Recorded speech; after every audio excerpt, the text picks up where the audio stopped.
our last role is kind of a throwaway role of sense. We're just trying to get to an even number of 8, but it is played by a major star, and that was Jojo, was played by Michael Imperioli, who's from The Sopranos, and just he went on to be very big after this. But Right. prior to this, he hadn't really. He was in the movie Handgun. He was in Basketball Diaries. He was a small part in Malcolm X, but basically, he's not a huge actor at this point.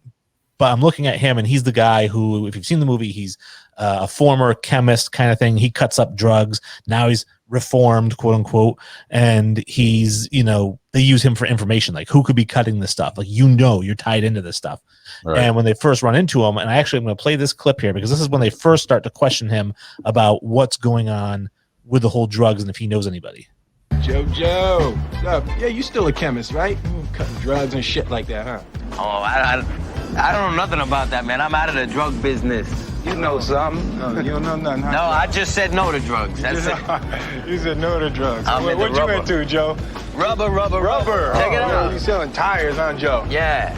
So you don't know nothing. Just Jojo don't know nothing, huh? No, none. I know tires. All right. You're telling me the truth, right?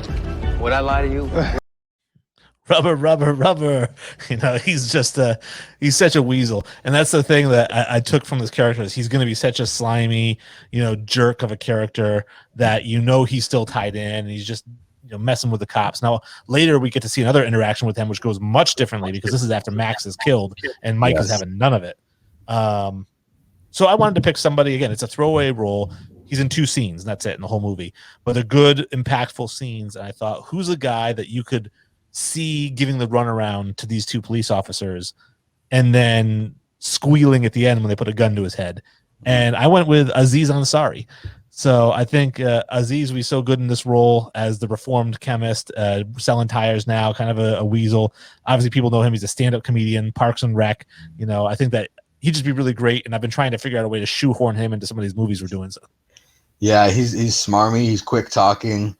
He's definitely fun. I've loved him from Parks and Rec, and I've enjoyed his other stand-up roles as well. So I think, like you mentioned, throw-in role, so didn't have to be anybody that had a huge acting resume or even an Italian mobster resume. So I think that Aziz Ansari, he fits the smarmy, quick-speaking role that you need him to do for those few scenes. And that'd be fun to see him in this role. I want to see him squaring with 2 tough guy cops looking at him. For mine, and I did a few tie-ins here, as you can tell. My first tie-in was the Michael Bay. My second one was the Teresa Tessa. And my third one here, and you already mentioned the series Sopranos. Did you watch the show at all? I never did, and I heard it was amazing, but I never really watched it. Yeah, so I got about 1 season in, and I'll continue to watch it, but other things just kind of took me away from it. But I enjoyed everything that I saw so far, and I too heard that a lot of people really, really enjoyed it. They just didn't enjoy the finale. As you know, or as you may not know, the actor that played Tony Soprano, James Gandolfini, he died. Mm-hmm. And they're doing a prequel on HBO for a movie, and playing young Tony is James Gandolfini's son, Michael Gandolfini. Wow. So that is who I picked for my JoJo. I picked somebody right out of the Sopranos bucket, I wanted somebody who had some Italian bloodline, somebody who looked smarmy, and I looked at him, and who they're having him portray is really his father's portrayal of Tony Soprano, and I felt this could be good.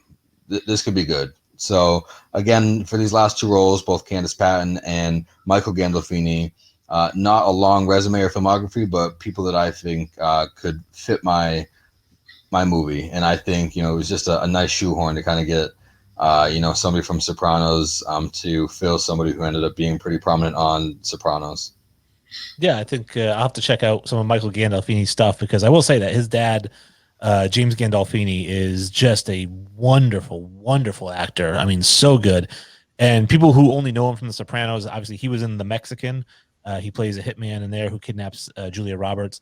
And he's also in a movie, and this is a high recommendation. Listen, I recommend a lot of movies to people. I'm not going to lie. I'm a movie guy. If I give it a high recommendation, you'd better check it out. And so I'm giving a high recommendation to our listeners to check out, if they haven't, The Last Castle with Robert Redford and James Gandolfini and Mark Ruffalo. It's such a good movie. It's about a general who's Robert Redford goes to a military prison, and the warden is James Gandolfini, and the warden's not such a nice guy, and he, Robert Redford just wants to be in there, do his time, leave, doesn't want to cause any waves. But it turns out like he has to kind of take charge, and he's just a natural leader, and people will naturally follow him. So really good movie. It's a high recommendation from Wayne G to check out. The Last when Castle. did it come out? When did it come out, Wayne? Around the same time as Spy Game, so 99 maybe, 98, 99. Okay. I'll have to check it out. I'll admit that's not one that I've personally viewed before, but the actors that you listed there has me not only curious but intrigued. So I'll have to watch it.